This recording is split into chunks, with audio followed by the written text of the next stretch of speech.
primeiro, bom dia a todos, aqueles que eu não falei. Segundo, que a Milene disponibilizou aí no chat o, o e-mail novamente, e isso está funcionando bem. 2 pessoas essa semana mandaram perguntas pelo e-mail e eu já fiz contato com elas, então acho que é uma forma legal da gente suprir essa deficiência de não poder conversar ao vivo com todo mundo. O que a gente vai discutir hoje, quer dizer, a gente continua naquela linha, na sexta-feira, de aulas mais elementares, que é para suprir essa dificuldade que os residentes tiveram, os R1s que entraram agora, que assim que eles entraram, começou a pandemia e pararam de ter contato com a gente. Então, provavelmente, muitas das coisas que a gente discute na quarta-feira, eles têm dificuldade de acompanhar por conta do não conhecimento de determinadas coisas básicas. Então, foi com esse objetivo que a gente começou a fazer essas aulas básicas na sexta-feira. E hoje eu vou discutir com vocês cistos pulmonares e diagnósticos diferenciais, não entre as doenças císticas, e sim entre aquelas condições que tomograficamente simulam cistos pulmonares ou que podem ser confundidas. Numa dessas quartas-feiras, eu vou dar uma aula só sobre cistos pulmonares e aí sim diagnóstico diferencial, síndromes que cursam com cistos e coisas do gênero. Então, essa aula entra naquele contexto dos grupos básicos de alteração na tomografia. A gente já discutiu aumento da opacidade, com vidro fosco e com consolidação, e hoje a gente começa, então, a discutir causas de diminuição da opacidade. Quando eu falo em diminuição da opacidade, eu tenho, além dos cistos, que a gente está vendo desse lado, eu tenho bronquiectasias, que podem simular cistos, enfisema pulmonar, que em determinadas situações pode simular cistos, e faveolamento, que são um tipo, quer dizer, um tipo especial de cistos que tem uma distribuição própria. Então, eu vou discutir muita coisa em cima dessas diferenciações. Primeira definição, cisto é um termo não específico que corresponde a uma lesão pulmonar contendo ar ou líquido, uma lesão circunscrita, bem definida, em geral com paredes finas. Tá? Vejam que nessa definição entra cisto cheio de líquido, mas na tomografia deve ficar claro que a gente vai usar esse termo para lesões contendo ar. Então, na tomografia, quando eu falar de cisto, eu estou falando de cisto aéreo. Né? E é isso aqui. Vejam, múltiplas lesões de menor densidade, arredondadas e com paredes, ora quase imperceptíveis, ora paredes finas. Isso é o que eu vejo numa doença cística. Vejam que, nesse caso, tem uma distribuição homogênea por todo o parênquima, não há preferência por nenhuma região. Como eu falei antes, os principais diagnósticos diferenciais para cistos são as bronquiectasias, o faveolamento, o enfisema e, eventualmente, nódulos escavados com paredes muito finas. Então, a gente discutiu isso aqui também em aula anterior, que o diagnóstico radiológico é feito baseado no padrão de anormalidade, a primeira coisa que a gente tenta definir, tá? Depois a distribuição da doença pelo parênquima, os achados associados e a história clínica. Quanto à localização, a gente vai ver que imagens císticas, vejam bem, eu vou tentar sempre me referir a imagens císticas e não cistos especificamente, porque eu ainda estou tentando localizar nesse diagnóstico diferencial inicial. Então, essas imagens císticas, elas podem ser subpleurais, e sendo subpleurais, elas podem formar uma camada única. Isso, em geral, corresponde a enfisema paraseptal. Ou elas podem ter várias camadas superpostas, que é o faveolamento. Essas duas condições, enfisema paraseptal e faviolamento, têm basicamente uma distribuição subpleural. Ou então, essas imagens císticas podem ser espalhadas pelo parênquima, né? Elas podem ser centrais, formando cachos, isso normalmente é visto em bronquiectasias, ou então ela pode ter, como a gente viu nesse caso de cisto verdadeiro, uma distribuição difusa ou esparsa pelo parênquima, sem ter nenhuma localização preferencial. O enfisema, na maior parte das vezes, ele não cria problemas para diagnóstico diferencial com cisto. A maioria das vezes são áreas de menor densidade, sem paredes definidas, com uma distribuição mais irregular. Então, o enfisema básico, como esse caso aqui, ele não cria nenhuma dificuldade. Ele não tem aquelas imagens arredondadas com paredes definidas, então não cria grandes problemas. Aqui um outro caso, vejam, embora tenha algumas septações, mas não são aquelas imagens arredondadas, em alguns lugares é completamente difuso, então isso não cria dificuldade diferencial. Mas vejam, em algumas situações, especialmente em enfisema centrolobular, a diferenciação pode ser difícil. Vejam aqui, aquela imagem de cistos e uma imagem de enfisema com áreas arredondadas, né, que podem criar dificuldade para diagnóstico diferencial. O contexto clínico vai ser importante, mas tem um sinal de imagem que, quando presente, ele é muito definido. E quando as tomografias são de bom padrão, com cortes finos, bem feitos, essa imagem passa a ser mais vista. Vejam, é isso aqui. Eu tenho um pequeno cisto, imagem cística, mas no interior tem um pontinho denso. Esse pontinho denso é o vaso. E eu não vejo vaso assim no interior de cisto. Então, quando eu vejo nessas imagens císticas, olhem de novo aqui embaixo, o vaso, olhem aqui o vaso. Quando eu vejo o pontinho denso, que corresponde ao vaso dentro da lesão, eu fico tranquilo para dizer que é enfisema. Tá? Vamos entender por quê. Vejam aquela imagem aqui ampliada, nas setas, os pontinhos densos no interior, e isso corresponde a esse aspecto na lâmina. Eu tenho no centro do lóbulo, tá, o enfisema, por isso enfisema centrolobular, são essas áreas hiperinsufladas aqui, só que o bronquíolo e a arteríola, eles continuam na região central. E isso aqui é que faz esse ponto no interior. Eu acho sempre importante a gente tentar ver as lâminas e correlacionar com a lâmina, que fica muito mais fácil entender as alterações. A outra coisa para diferenciar o faviolamento. O faviolamento, como eu disse, tem uma distribuição muito mais subpleural, né? Ao contrário dos cistos, que são mais difusos. Então, vejam bem, isso aqui é uma imagem de faviolamento. Eu tenho pequenos cistos na região subpleural, só que eles não fazem uma camada única, eles fazem várias camadas e eles compartilham paredes.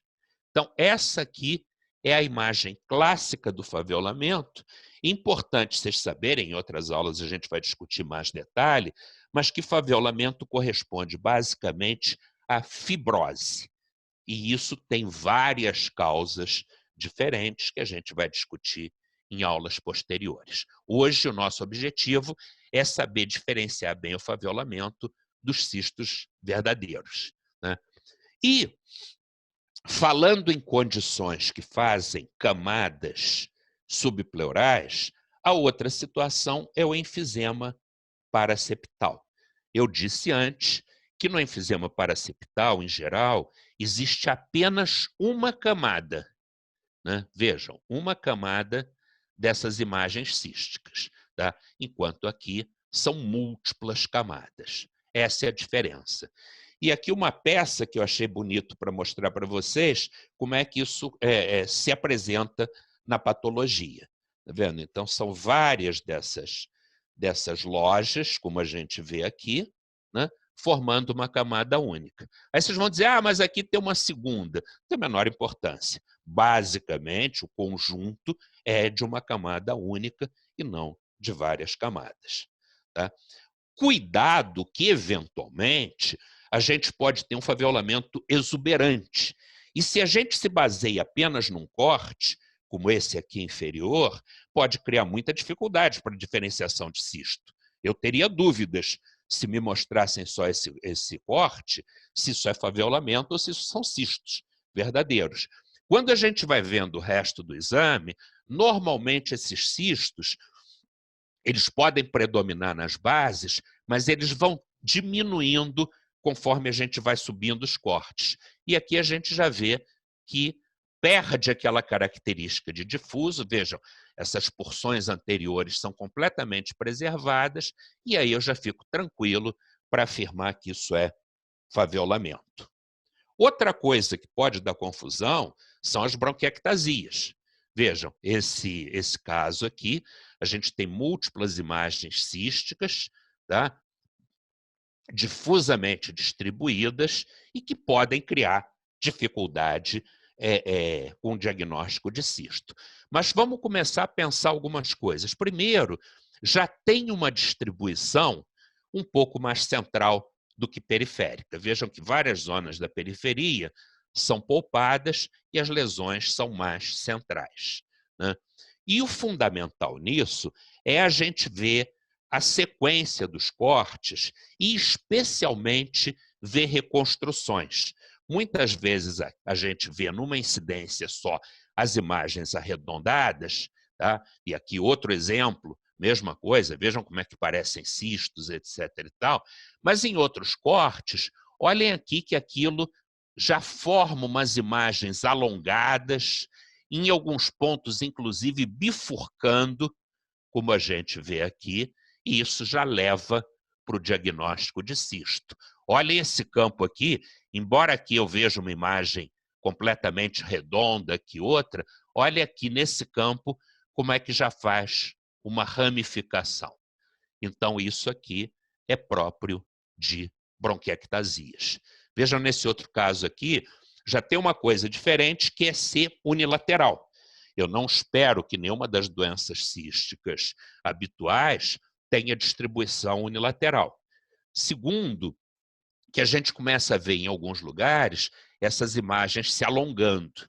Isso ainda não é suficiente, tá? Vamos dizer por que não é suficiente. Vejam esse outro caso aqui. Uma doença cística unilateral. Vejam, pulmão direito completamente preservado, pulmão esquerdo cheio de cistos. Será que é uma doença cística unilateral? Não. Esse paciente fez um transplante de pulmão. Então, esse aqui é o pulmão antigo, cheio de cistos. Esse aqui é o pulmão novo, completamente normal. Isso era um caso de doença cística, era uma linfangioliomioma que a gente vai aprender posteriormente, né? Voltando àquela imagem, vejam, em outros campos, mesmo aspecto, será que são cistos, etc. e tal, mas quando eu vejo campos em outras regiões, olha aqui que aquilo, na verdade, são brônquios dilatados, de paredes espessadas e que, em alguns momentos, fazem aquelas imagens mais arredondadas. Aqui a mesma coisa, essas imagens, veja aqui já bifurcando, e aqui o diagnóstico fechado. O brônquio chegando, com parede espessa, e se abrindo nisso que a gente chama de uma bronquiectasia cística, né? Então, existem critérios de imagem para a gente fazer essa diferenciação, se a gente leva em conta as reconstruções e essa distribuição mais central. Vejam outro caso aqui, também difícil num primeiro olhar, né? Imagens císticas disseminadas pelo parênquima, né? Mas em outros cortes a gente vê aquelas ramificações, né? E a sequência de brônquios chegando àquele cacho de bronquiectasias. Então, tomando cuidado com essa análise detalhada, na quase totalidade dos casos, a gente tem critérios para diferenciar essas condições. Outro aspecto, estou sendo repetitivo, mas que eu acho que vale a pena atentar para esses detalhes, imagem aparentemente cística, e na reconstrução, em outros planos, vejam aquelas bifurcações, muito bonito aqui, né? A bifurcação da lesão, tá? E aqui formando quase que um conjunto vindo a partir da região hilar e formando esse cacho de bronquiectasias. Outra coisa que pode dar confusão também é o favelamento com dilatações brônquicas. Veja esse caso aqui. Existem essas imagens aqui, parecidas com aquelas que eu mostrei para vocês de favelamento. Imagens císticas, arredondadas, né? Compartilhando paredes com essa distribuição periférica. Né? Será que isso é favelamento?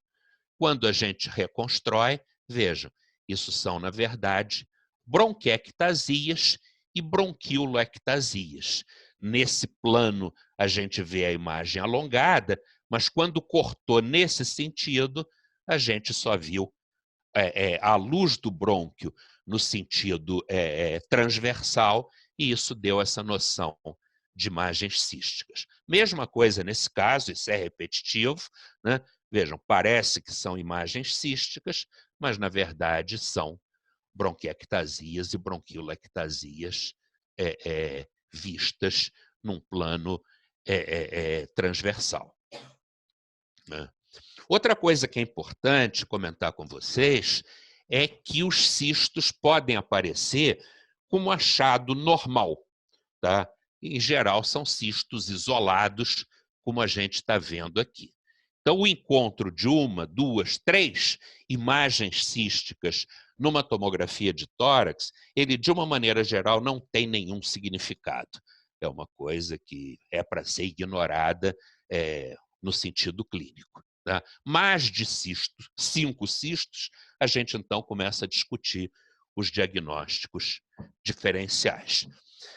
Vamos dar uma pincelada rápida em doenças císticas, alguns detalhes sobre elas.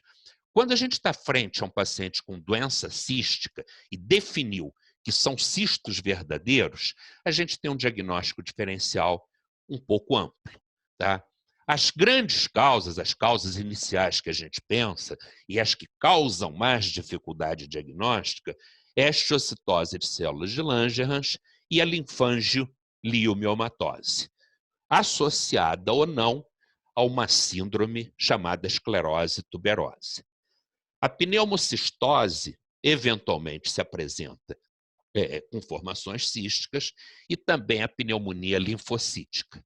Essas duas doenças, na maioria das vezes, têm características clínicas que levam o diagnóstico para elas. Algumas coisas de imagem também podem ajudar. E tem uma série de causas raras, que não cabe nessa aula a gente discutir, mas que a gente deve saber que o diagnóstico não se restringe a essas 4 condições iniciais. A amiloidose, a doença de acúmulo de cadeias pesadas, metástases císticas podem simular, pneumonia intersticial descamativa, bronquiolite folicular, a própria PH, pneumonite por hipersensibilidade, pode apresentar cistos, a neurofibromatose e a doença de Birt-Hoggs do B. Tá? São algumas condições. Aqui um caso, então, de pneumonia intersticial linfocítica. A maioria das vezes, pneumonia intersticial linfocítica tem menos cistos do que a gente vê nos casos clássicos de linfangioliomioma,tose e de histiocytose de Langerhans, onde os cistos têm uma quantidade, são muito mais numerosos. Então, veja, esse caso tem cistos e também tem vidro fosco, que é outro achado frequente nessa condição associada aos cistos. Tá? Pneumonia intersticial linfocítica tem uma série de condições que ela se associa. Por exemplo, SIDA, mas uma condição que frequentemente a gente vê associada à pneumonia linfocítica é a síndrome de Sjögren. Eu vou discutir isso numa aula sobre síndromes com cistos. Veja aqui outro caso, né? Cistos esparsos, mas não tão numerosos como aqueles exemplos iniciais que eu mostrei. Então, isso aqui é pneumonia intersticial linfocítica. Outra coisa que pode se associar a cistos é vidro fosco associado a cistos. Vimos na pneumonia linfocítica e também na pneumocistose. Na pneumocistose, os cistos normalmente ficam de permeio às áreas de vidro fosco, ao contrário do que eu mostrei naquele caso de pneumonia linfocítica, que a gente tem cistos isolados e áreas em vidro fosco em outras localizações.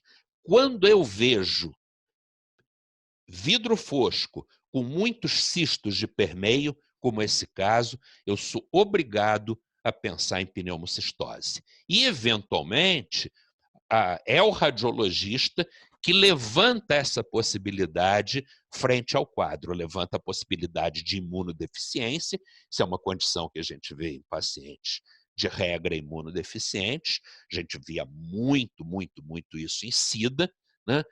E algumas vezes esse achado foi o achado inicial que levou ao diagnóstico de síndrome de imunodeficiência adquirida. E aqui, então, o caso mais clássico, mais clássico de cistos verdadeiros. Veja esse paciente, ele tem múltiplas imagens arredondadas, maior parte delas bem definidas, né, ocupando todo o parênquima pulmonar, das porções superiores até as bases pulmonares. Esse quadro não tem vidro fosco, não tem nada associado.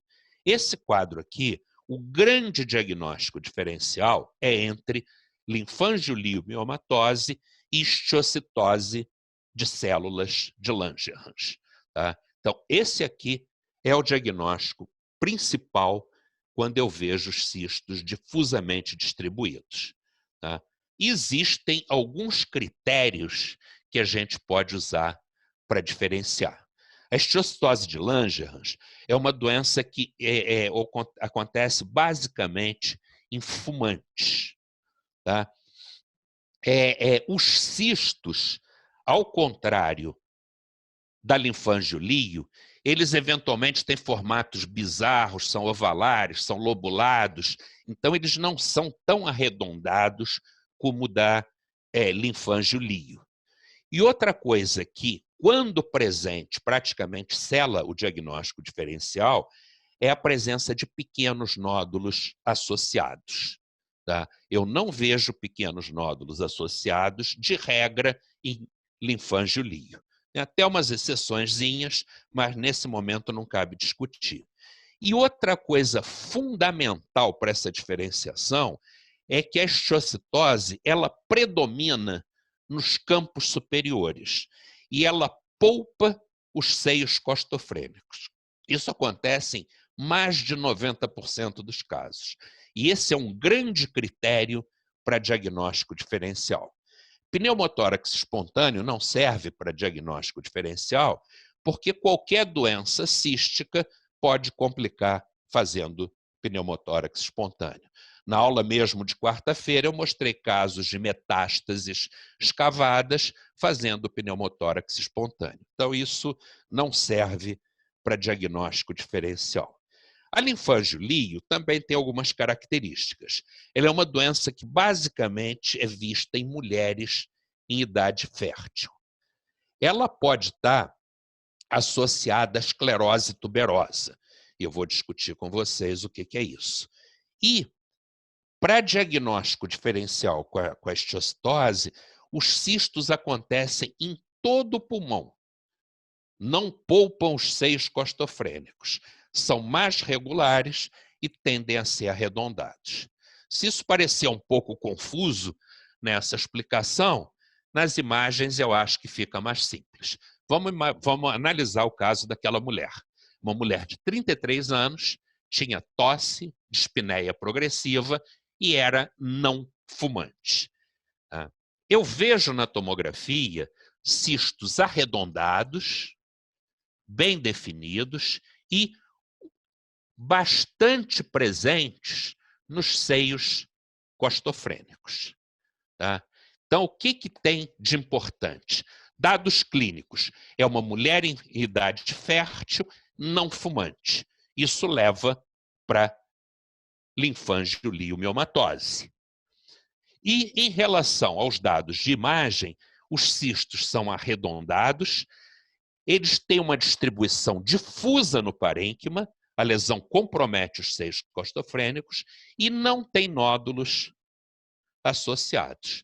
Então, ela preenche os critérios, tanto clínicos como de imagem, para linfangioliomioma. Tá? Para vocês entenderem bem, vamos ver um caso de histiocytose para comparar. Vejam, os cistos são mais irregulares, formatos bizarros, né? Predominam nos campos superiores. Olha aqui o corte dos seios costofrênicos, como é que não tem cistos nessa região. E vários nódulos associados.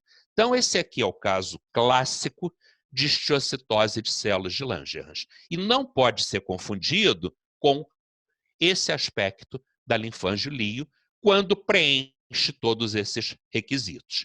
Aqui, colocando um do lado do outro, né, cistos arredondados, bem definidos, ocupando as bases. Cistos predominando nos campos superiores, alguns nódulos associados e poupando os seios costofrênicos. Então, acho que está bem clássico aqui para a gente entender essas diferenças. Vamos ver, então, alguns outros aspectos de histiocytose, uma doença que pode comprometer crianças, mas vejam aqui, de novo, o predomínio nesses campos superiores e a preservação das bases pulmonares. Cistos de morfologia irregular, né? Formatos bizarros e não arredondados, tão arredondados como da linfange. Aqui um outro caso, mostrando a mesma coisa. Olha a quantidade de nódulos. Esses nódulos, muitas vezes, faltam em fases evolutivas posteriores. Então, a ausência dos nódulos não serve para diagnóstico diferencial. Eu vejo muito caso de histiocytose sem nódulos. Tá? Agora, quando os nódulos estão presentes, eles ajudam muito na diferenciação. Outra coisa que pode ter na histiocytose, especialmente em crianças, é a associação com lesões ósseas. Lesões líticas, vejam, nessa calota craniana, múltiplas lesões líticas, né? Lesão lítica também na tíbia, lesão lítica no ilíaco. Então, a associação com lesões ósseas do tipo lítico pode acontecer. Já a linfangiolio os cistos mais regulares, vejam, nesse caso, com pneumotórax associado. Qualquer doença cística, uma complicação bastante possível é a presença de pneumotórax. E muitas vezes esses quadros são completamente assintomáticos e a descoberta da lesão da doença cística se dá pela presença de pneumotórax como apresentação clínica da doença. Né? Veja aqui outro caso. Eventualmente, quer dizer, quando a gente está discutindo assim, a gente discute as características mais clássicas. Mas vejam nesse caso aqui, por exemplo, uma quantidade menor de cistos. Caberia aqui diferenciação, por exemplo, com a pneumonia linfocítica. Quer dizer, os cistos aqui não são tão abundantes quanto em outros casos, nos primeiros casos que a gente viu. Então, o que a gente mostra numa aula dessas são os padrões mais clássicos, mas saber que isso é um espectro, tá? E nesse espectro a gente vai ter casos que até o radiologista mais experiente vai ter dificuldade de afirmar e muitas vezes testes genéticos e outras condições são necessários para diferenciar o estudo histopatológico vão ser necessários. Eu falei com vocês de uma doença especial que eventualmente se associa a cistos pulmonares, que é a esclerose tuberosa. Esclerose tuberosa é uma síndrome composta por muitas alterações, tá? E uma delas é a possibilidade de associação com linfangio.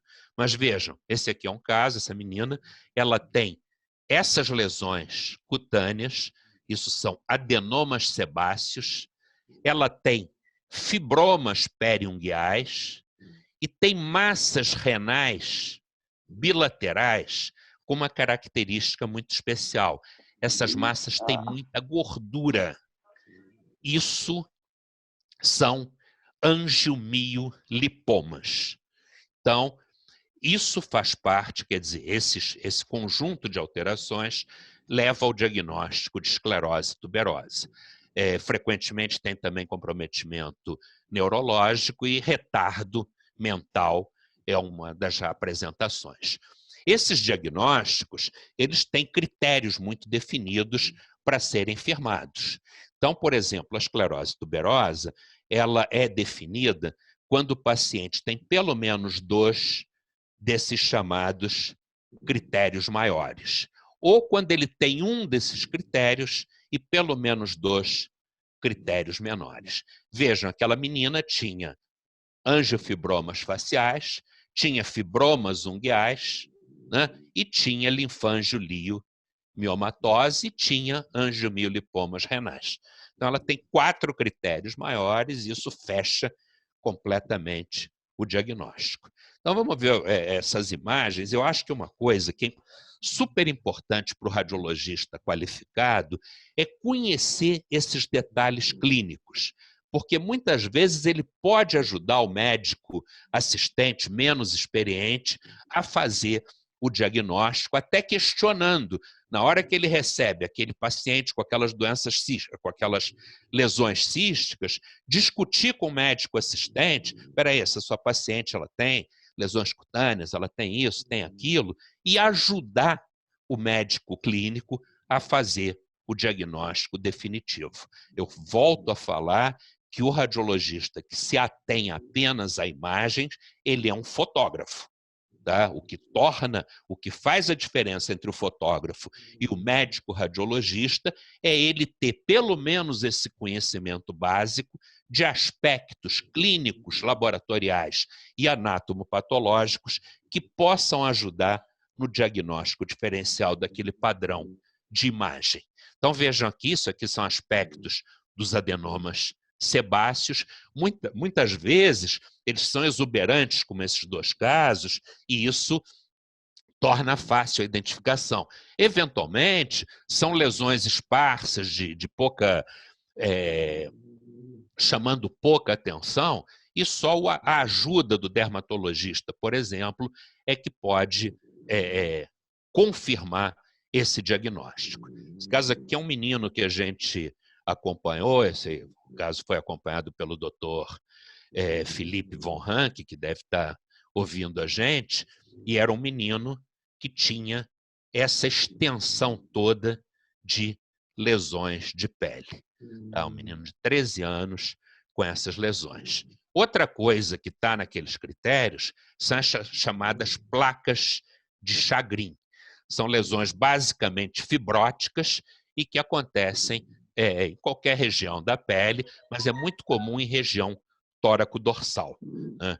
Esse caso também foi um caso que a gente publicou há um tempo atrás, e vejam a placa que esse menino tinha na região da nuca, na região posterior da cabeça. Então, uma lesão extremamente importante, essa lesão foi ressecada, e, eventualmente, também, esses pacientes têm lesões intracranianas. Esse paciente tinha retardo mental, tinha convulsões e tinha tanto astrocitomas subependimários como tubercorticais. Então, isso tudo faz parte da síndrome. Isso aqui são os fibromas periungueais. Eventualmente são subungueais, mas é a formação desses fibromas ao redor da unha. Esse também é um critério maior para o diagnóstico. E as lesões renais, os angiomiolipomas, que a gente está vendo aqui, bilaterais, massas grandes, conteúdo de gordura, né? Então, isso é o angiomiolipoma. Saindo um pouco dessa síndrome, mas mostrando alguns aspectos que podem ser úteis também para diagnóstico, veja esse paciente aqui. Esse paciente tem basicamente, é um menino, e basicamente aquele aspecto que a gente chamou de enfisema paraseptal, né? Vejam em toda a extensão. Esse achado aqui é um achado muito clássico e que faz pensar de cara em síndrome de Down, em trissomia do 21. Esse é um caso da doutora Cláudia, lá do IPPMG, e que é muito típico de síndrome de Down. Essas crianças, esses pacientes com síndrome de Down, frequentemente têm esse aspecto. Aqui um outro caso, esse não é nosso, mas vejam, o mesmo padrão de enfisema paraseptal, né? Não só ao longo da superfície pleural aqui, mas insinuando pela cisura, que também é uma superfície pleural. Veja essa menina aqui, aquele aspecto muito semelhante ao que eu mostrei antes, de enfisema paraseptal, e também insinuando pela cisura. Isso aqui era uma criança de 10 meses com síndrome de Down. Então, esses cistos subpleurais no Down, ele acontece praticamente em 1/3 dos pacientes com síndrome de Down. E não tem associação com nada, com prematuridade, com cardiopatia congênita, com nada de especial. Eles simplesmente, sua etiologia é desconhecida, mas parece que eles estão associados com algum grau de hipoplasia pulmonar. É interessante a gente conhecer esse padrão, porque ele é muito sugestivo. E nesse final de aula, eu vou fazer uns pequenos comentários sobre nódulos múltiplos escavados que podem entrar no diagnóstico diferencial de doenças císticas. Várias condições podem cursar com lesões nodulares escavadas. Aqui alguns exemplos: embolia séptica, tá? Metástases escavadas, papilomatose traqueobrônquica, linfoma, e daí uma série de outras condições. Esse é um caso de linfoma, e vejam que é muito difícil o diferencial, por exemplo, com êmbolos sépticos, com uma doença infecciosa fazendo êmbolos sépticos. Esse paciente fez, inclusive, PET, e o PET mostra, tá, uma captação muito alta nessas lesões. Isso era um paciente com linfoma pulmonar. Muito mais comum que isso é a embolia séptica.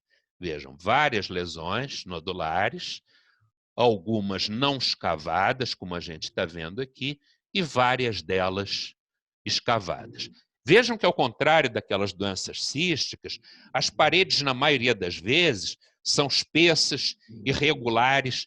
Vejam, a espessura da parede desse lado comparado com a espessura desse. Então, são achados que não permitem a gente confundir isso com doença cística. Tá? Embolia séptica, pela frequência, eu acho que merece uma citação especial. A gente tem várias causas, né? Endocardite de válvula tricúspide, às vezes infecção de partes moles levando a essa embolização, tromboflebite periférica, uso de catéter e outros instrumentos intravasculares infectados. É uma coisa que é muito vista em usuários de drogas endovenosas. O sujeito injeta a droga na veia, muitas vezes com seringas não esterilizadas, compartilhadas, e isso leva a esse tipo de infecção em pacientes com transplantes de órgão. Isso aqui, por exemplo, era um homem de 20 anos, tinha febre, tosse, expectoração purulenta, hemoptóicos, e era um usuário de drogas por via intravenosa. Vejam aqui, a gente já vê na radiografia de tórax uma lesão escavada com nível líquido e algumas outras opacidades na periferia.